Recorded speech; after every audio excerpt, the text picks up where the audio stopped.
Eh bien, Seigneur, dans les Écritures, tu es un Dieu qui est au-delà de toute conception humaine.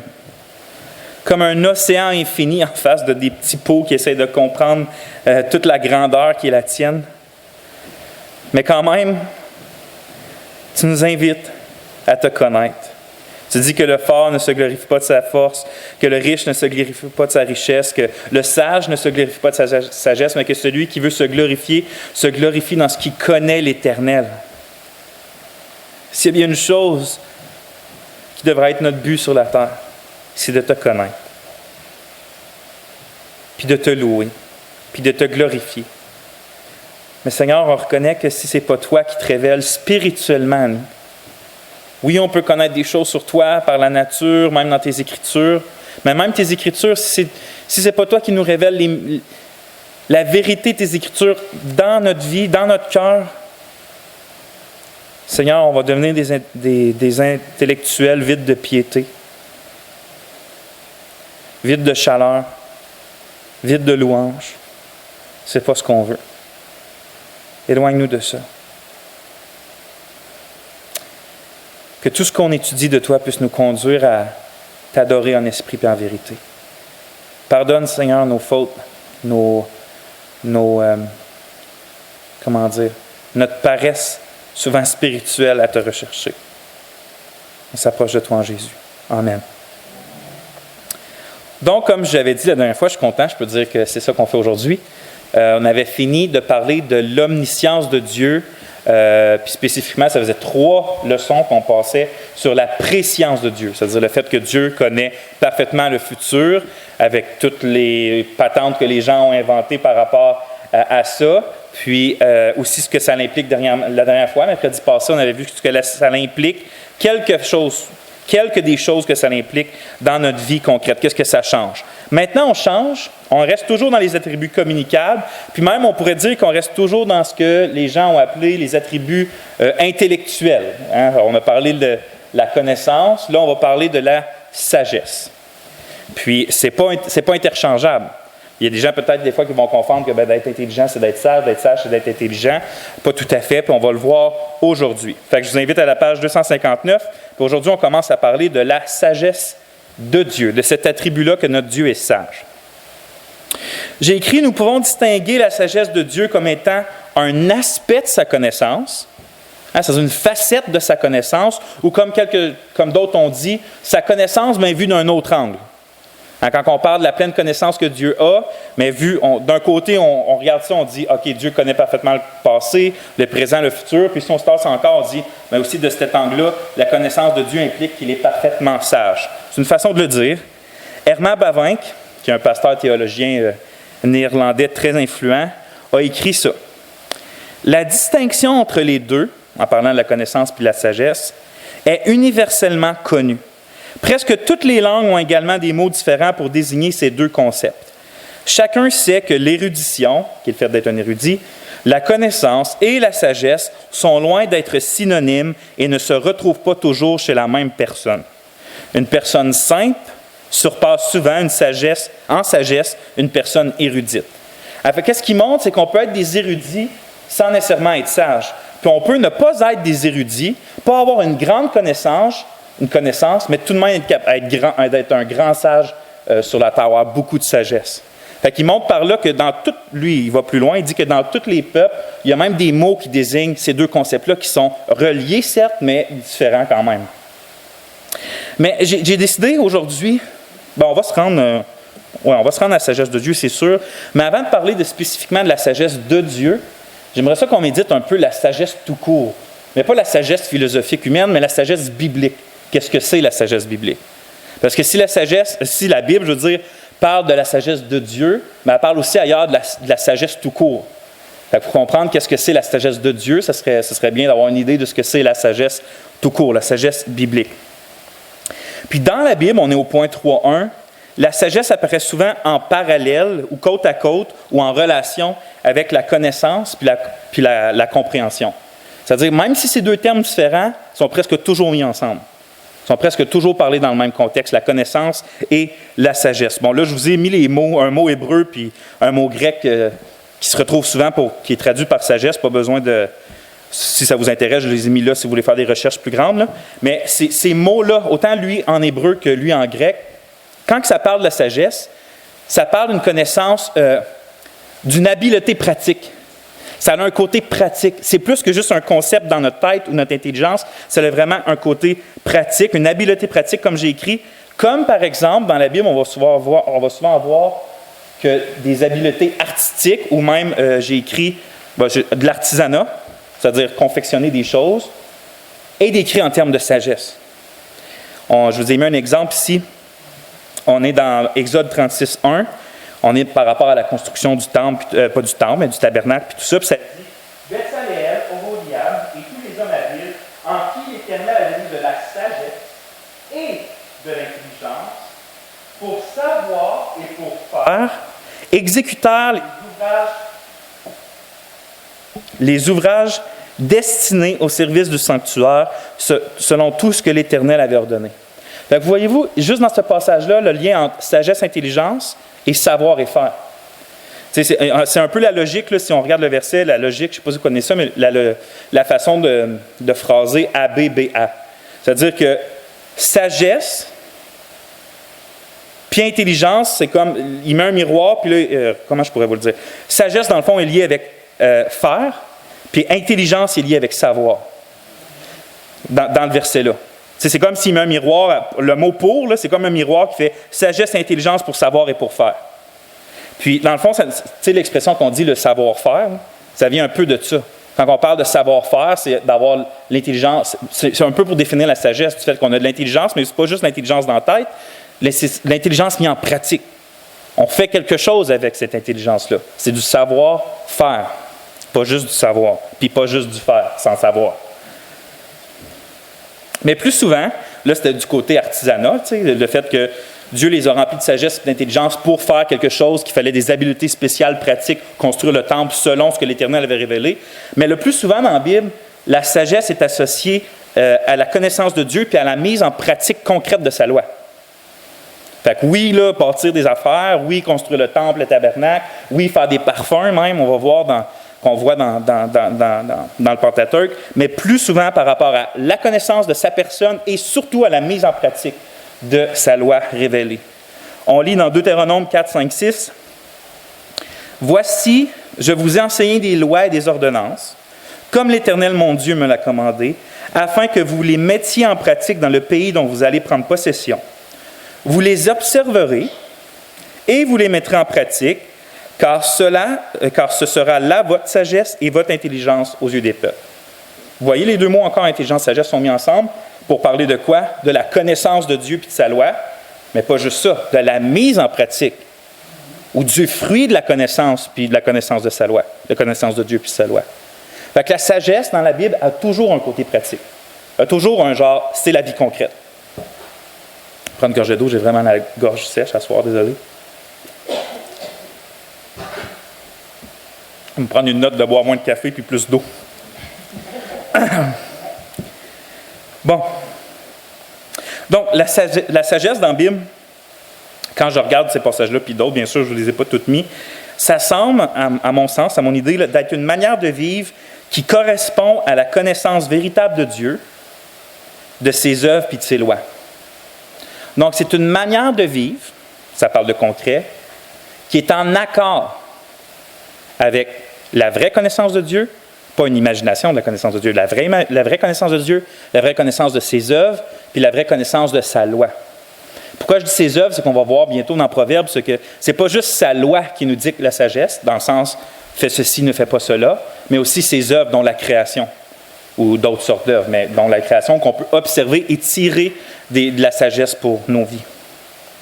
C'est ce que nous enseigne constamment le livre des Proverbes, où, dès l'introduction, il est écrit que c'est quoi le commencement de la sagesse? C'est la crainte de l'Éternel. On voit ça dès l'introduction du livre de Proverbes, chapitre 1, verset 7. Le commencement, la crainte de l'Éternel est le commencement de la sagesse. Si c'est le commencement, ça veut dire qu'il n'y a pas de sagesse sans crainte de l'Éternel. Parce que si tu veux commencer à être sage, tu dois commencer par où? La crainte de l'Éternel. Donc, je vais continuer. On est en train de parler de la sagesse, puis la sagesse dans les Proverbes, où on voit que le début de la sagesse, le commencement de la sagesse, c'est la crainte de Dieu. Donc, ça démontre que la sagesse, puis c'est ça que j'ai écrit, c'est la vraie connaissance, mais la vraie connaissance mise en pratique, parce que la personne qui craint Dieu, la personne qui aime Dieu, ne va pas juste connaître des choses sur Dieu. La personne qui l'aime et qui le craint vraiment, il va diriger sa vie en accord avec ce que Dieu est et ce que Dieu a révélé.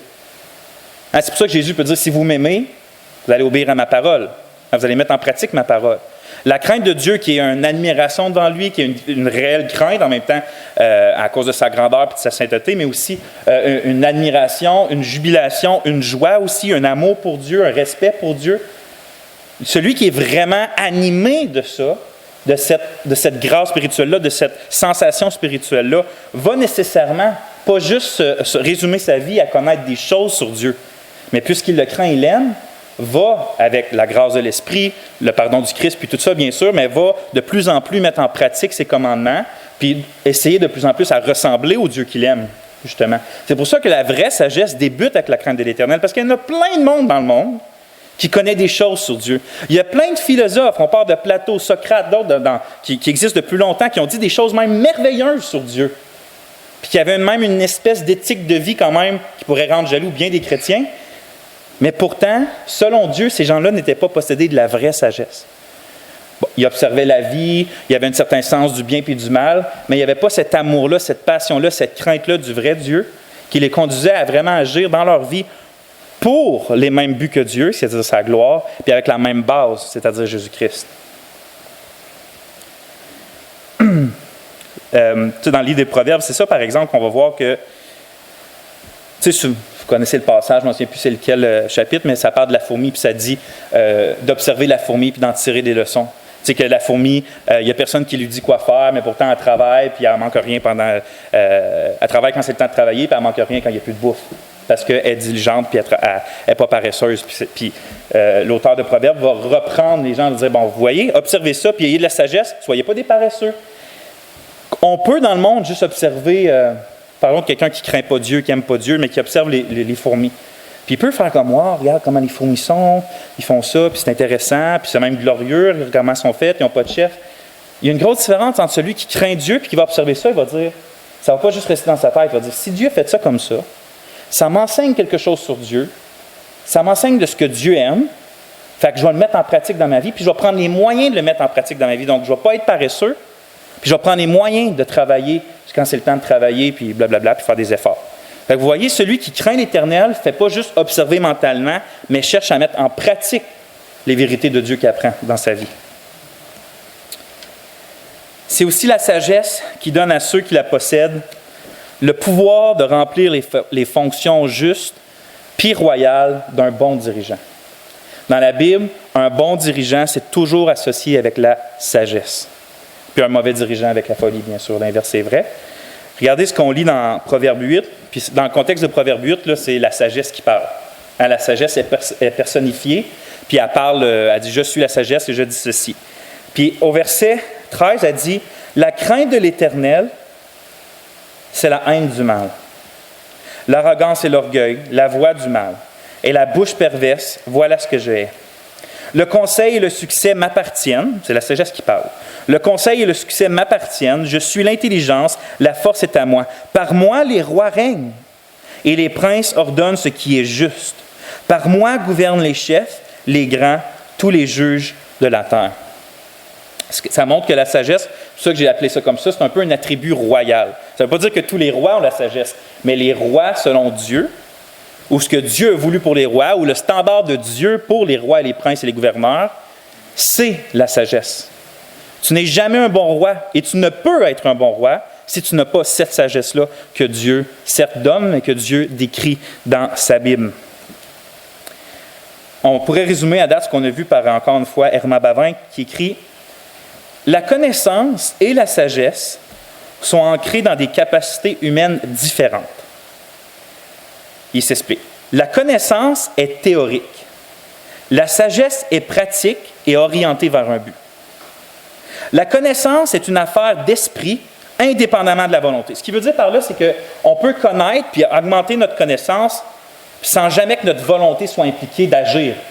On peut connaître, puis jamais faire. Fait que l'intelligence, elle peut être complètement séparée de la volonté. Et il dit, la sagesse, bien qu'elle soit une affaire d'esprit, c'est-à-dire qu'elle a rapport aussi avec la connaissance puis la pensée, est subordonnée à la volonté. C'est-à-dire que la sagesse, c'est toujours le fruit de notre volonté. Par conséquent, la connaissance est souvent sans rapport avec la vie. Il parle de la vie concrète, bien sûr, là. La connaissance est souvent sans rapport avec la vie, alors que la sagesse est orientée vers la vie et y est étroitement liée. Elle est de nature éthique, ça veut dire notre conduite. Elle est l'art de bien vivre. Elle caractérise la conduite de ceux qui font un bon usage de leur plus grande réserve de connaissances et qui adaptent les meilleurs moyens aux meilleures fins. Il est en train de dire que la sagesse utilise la connaissance de la meilleure façon possible pour arriver au meilleur but possible. Un peu la sagesse, c'est la connaissance mise en pratique, finalement.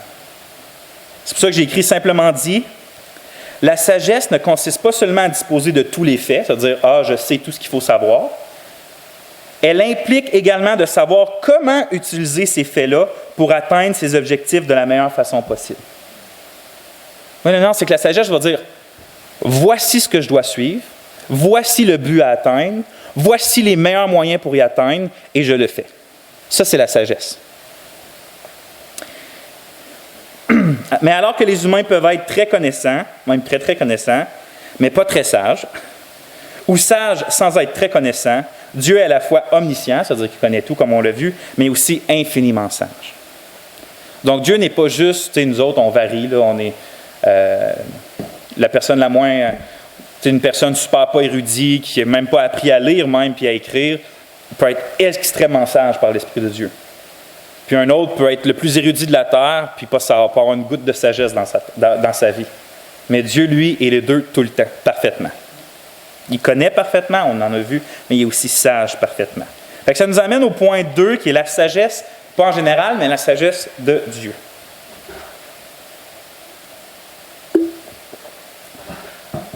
Puis j'ai commencé avec quelque chose qui est vraiment clair, que je suis sûr que vous ne doutez pas, c'est que dans la Bible, il y a juste Dieu qui est ultimement sage. En fait, on va le voir pas aujourd'hui, mais dans les prochains cours, il y a juste lui aussi qui peut donner la sagesse. Mais on va voir 3 versets qui parlent que Dieu, c'est le seul sage. Le premier qui est très clair, c'est Paul dans Romains 16, 27. « À Dieu, seul sage, soit la gloire au siècle des siècles par Jésus-Christ. Amen. » C'est assez clair. Il y en a un, c'est Dieu. Job, qui le dit à sa façon, « À lui la sagesse et la toute-puissance, qui lui résisterait impunément. » À lui, la sagesse, ça veut dire que ça lui appartient à lui. Puis finalement, dans l'Apocalypse, un peu de la même manière, la louange, la gloire, la sagesse, l'action de grâce, l'honneur, la puissance, la force soit à notre Dieu au siècle des siècles. Amen.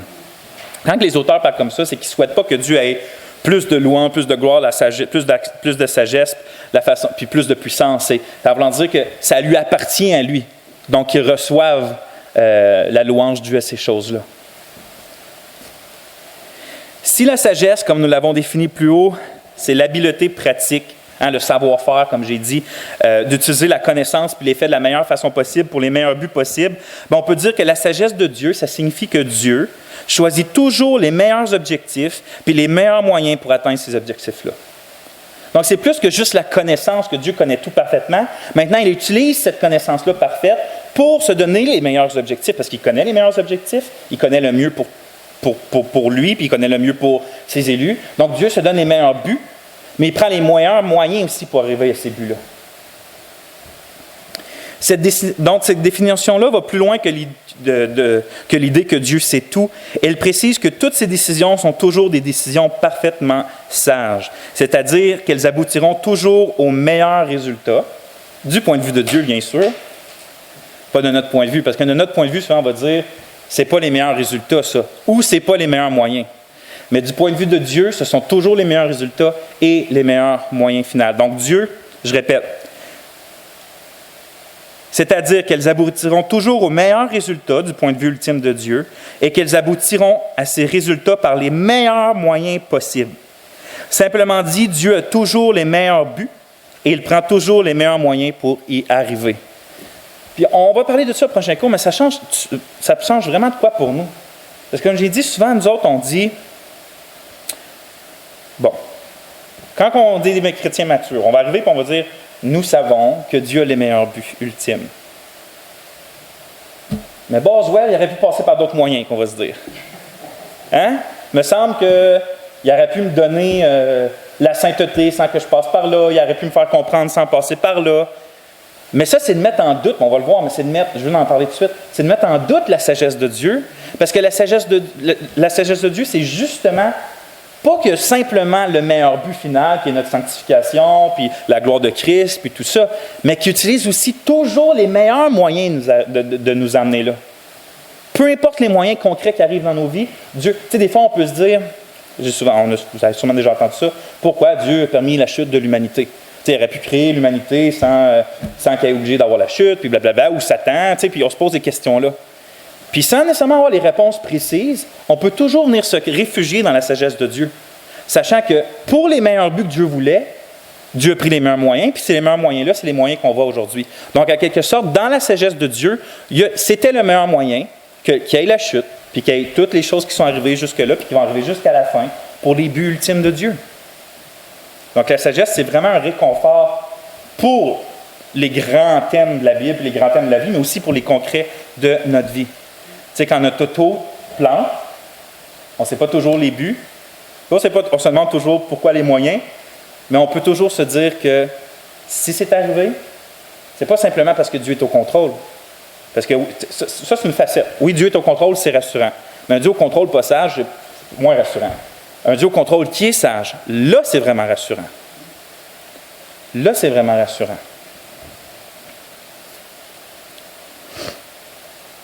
Je suis rendu ici. La sagesse de Dieu, c'est donc cet aspect-là de la vie divine par lequel Dieu est infiniment habile pour créer, pour soutenir, pour diriger et gouverner le monde en tant que son seul et juste Seigneur. Et dans l'accomplissement assuré des meilleurs buts qu'il s'est lui-même éternellement proposé de faire. Nous pourrions dire que la sagesse de Dieu est sa connaissance infinie au service de sa sainte volonté. Vous voyez la nuance, c'est que sa volonté saisit sa connaissance pour accomplir ses buts, puis la manière qu'il s'y prend, c'est sa sagesse. Donc, pour le reste, j'aimerais ça qu'on commence à voir, je dis commence parce qu'on va continuer au prochain cours, qu'on commence à voir en quoi elle se manifeste la sagesse de Dieu selon la Bible. Puis on va commencer, on va en avoir 3 aujourd'hui, c'est ça? Ouais, je n'ai imprimé juste 3. Je n'ai écrit plus, mais j'en ai imprimé 3. On va voir que la sagesse de Dieu se manifeste dans la création du monde, dans le fait qu'il soutient aussi le monde, puis dans sa seigneurie sur le monde. Donc, premièrement, à la page 261, la sagesse de Dieu est manifestée dans la création du monde. C'est écrit dans le psaume 104, 24. « Que tes œuvres sont en grand nombre, ô Éternel, tu les as toutes faites avec sagesse.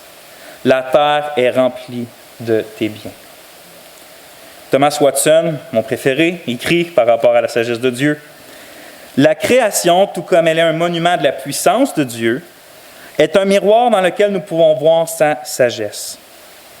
Nul autre qu'un Dieu sage n'aurait pu concevoir le monde de manière aussi curieuse. Voyez la terre parée d'une variété de fleurs qui sont à la fois belles et parfumées, le ciel parsemé de lumière.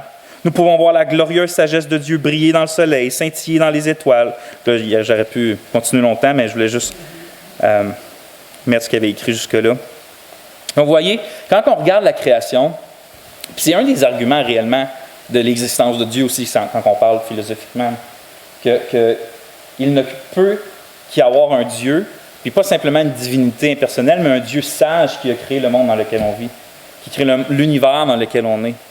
Puis, tu sais, qui crée aussi les beautés, puis la diversité qu'on voit sur la Terre, puis comment les choses marchent ensemble, puis fonctionnent les unes avec les autres, puis sont interreliées. Il y a seulement un Dieu sage, véritablement connaissant, mais parfaitement sage, qui a pu agir comme ça, pour savoir comment toutes les choses devaient fonctionner ensemble pour finalement fonctionner, puis que ce ne soit pas juste comme quand on lit dans le début de Genèse, une terre informe et vide, mais que ça puisse donner ce qui s'est donné après 6 jours de création. Deuxièmement, la sagesse de Dieu se contemple aussi dans la structure et la stabilité de la création. Donc, je viens d'en parler un peu, mais Donc, oui, la création elle-même, mais on voit dans la Bible aussi que pas juste la création, puis bouffe, la création c'est sage, puis après ça c'est plus sage, mais Dieu continue de soutient sa création, la dirige, mais aussi la façon qu'il l'a structurée. C'est écrit dans le Proverbe 3,19, « C'est par la sagesse que l'Éternel a fondé la terre, c'est par l'intelligence qu'il a affermi les cieux. » Donc, pas juste créer, mais fonder. Hein, ça parle de solidité, ça parle de structure. Même aujourd'hui, après les conséquences de la chute elle-même, tu sais, la terre est mise sous la malédiction, fait qu'il y a plein de conséquences au péché, il y a plein de choses qu'il n'y aurait pas si Adam et Ève n'auraient pas tombé, ce serait encore plus magnifique, plus beau comme ça va l'être dans les nouveaux cieux puis la nouvelle terre. Mais même sous l'état de péché, sous l'état de la domination du péché puis de la conséquence du péché, nous sommes encore en mesure de voir l'infinie sagesse de Dieu au travers de la création. Ça montre à quel point Dieu est saint. Regardez ce que Thomas Watson ajoute. Sa sagesse se manifeste dans la mise en ordre de chaque chose à sa place. Puis là, il va dire ce que notre sœur Louise a dit mercredi passé. Si le soleil avait été placé plus bas, il nous aurait brûlés. S'il avait été plus haut, il ne nous aurait pas réchauffé de ses rayons. Donc, on aurait gelé. Fait que vous voyez, là, puis ça, tu sais, moi, c'est sûr que, en fait, que je ne comprends pas des scientifiques qui s'obstinent à ne pas croire en Dieu et que je comprends pourquoi il y a de plus en plus de scientifiques qui deviennent agnostiques. Ça veut dire qui croient en une sorte de force supérieure, une divinité sans pouvoir la nommer, parce que plus tu étudies la complexité de la vie, puis comment les choses fonctionnent les unes avec les autres, puis comment elles sont interdépendantes les unes avec les autres, puis comment c'est un monde dans l'infiniment petit puis dans l'infiniment grand qui nous dépasse dans sa complexité puis dans son ordre, on ne peut que reconnaître un Dieu sage qui est derrière ça. Donc, la sagesse de Dieu se voit dans la création. Je vais tourner voir si c'est ce que Paul dit dans Romains 18. Et ça parle, tu sais, dans Romains 18, ça dit que la création, en effet, les perfections invisibles de Dieu. Puis là, il va dire sa puissance éternelle et sa divinité se voient comme à l'œil nu. Oui, il nomme son invisibilité puis sa puissance, mais moi, je n'aurais pas de problème à rajouter ici sagesse dans ses perfections invisibles. C'est sa sagesse, qui est une perfection invisible, se voit aussi à l'œil nu, depuis la création du monde, finalement, comme qu'on vient de le voir. Et troisièmement, on va finir avec ça. La prochaine fois, on va voir que la sagesse de Dieu se voit dans le plan de la rédemption, puis dans la personne du Christ. Mais là, on va finir avec, comme on l'a vu tantôt, la sagesse, c'est un attribut essentiel à la royauté, au fait de diriger, de régner. Hein, c'est Dieu lui-même qui va dire que c'est un attribut royal, dans le sens que les rois doivent la posséder pour bien régner. Donc, on n'est pas surpris de voir dans la Bible que la sagesse de Dieu est souvent mise dans le même contexte que justement sa seigneurie. Dans le même contexte que justement, c'est par sa sagesse que Dieu arrange le mouvement des nations, tel roi monte, tel roi descend, telle tempête arrive, telle tornade est là, Dieu enlève la pluie, met la pluie. Dieu fait toutes ces choses-là par sa sagesse. C'est écrit dans Daniel 2,20. Daniel prit la parole et dit, « Béni soit le nom de Dieu, d'éternité en éternité. À lui appartiennent la sagesse et la force. C'est lui, regardez bien, c'est lui qui change les temps et les circonstances, qui renverse et qui établit les rois, qui donne la sagesse aux sages et la science à ceux qui ont de l'intelligence. » Voyez-vous, sa sagesse est mise, oui, dans le fait qu'il donne la sagesse, mais juste entre les deux, du fait que c'est lui qui met et qui enlève les rois. C'est lui qui change les circonstances. On parle là de sa seigneurie sur les événements, on parle de sa providence finalement, le fait que Dieu accomplit toutes choses qui se passent sur la terre. Puis, tantôt, on a lu un long passage que j'aimerais juste relire un bout qui montre, mais là, avec l'attention sur sa sagesse, qui montre dans quel contexte Job va nommer sa sagesse. Puis vous allez voir, faites attention sur ce qu'il va décrire après avoir nommé la sagesse de Dieu, comment sa sagesse est reliée avec sa seigneurie sur toute chose, sur sa souveraineté sur toute chose. Donc c'est le long passage en rouge dans Job 12, on l'a lu tantôt. En Dieu réside la sagesse et la puissance. Vous voyez, la sagesse n'est pas mise ce coup-là avec l'intelligence, elle est mise avec sa puissance. Le conseil et l'intelligence lui appartiennent. Ce qu'il renverse ne sera point rebâti. Celui qui l'enferme ne sera point délivré. Il retient les eaux et tout se dessèche. Il les lâche et la terre en est dévastée. Il possède la force et la prudence. Il maîtrise celui qui s'égare ou fait égarer les autres. Il amène captifs les conseillers, il trouble la raison des juges, il délie la ceinture des rois, il met une corde autour de leurs reins, il amène captifs les sacrificateurs, il fait tomber les puissants, il ôte la parole à ceux qui ont de l'assurance, il prive de jugement les vieillards, il verse le mépris sur les grands, il relâche la ceinture des forts, il met à découvert ce qui est caché dans les ténèbres, il produit à la lumière l'ombre de la mort, il donne de l'accroissement aux nations, il les fait périr, il les étend au loin et il les ramène dans leurs limites. Il enlève l'intelligence aux chefs des peuples, il les fait errer dans des déserts sans chemin, il tâtonne dans les ténèbres, il ne voit pas clair, il les fait errer comme des gens ivres. Vous voyez, il est en train de dire que c'est tout Dieu qui fait ça par sa sagesse. Tu sais, le fait que des nations arrivent, des nations repartent, que des rois tout d'un coup sont sages, tout d'un coup sont stupides. C'est Dieu derrière. Dans le fond, le point, c'est que dans sa souveraineté, encore une fois, nous révèle sa sagesse. La création elle-même, que Dieu soutient et dirige la création, et finalement, ce qu'on vient de voir, c'est que au travers sa providence, au travers sa seigneurie, au travers sa royauté, Dieu nous montre où on peut percevoir sa sagesse. Comme j'ai dit tantôt, il serait absolument terrifiant que toute chose soit entièrement soumise à un maître omnipotent, c'est-à-dire tout-puissant, mais qui ne posséderait pas une sagesse parfaite. Mais cela n'est pas.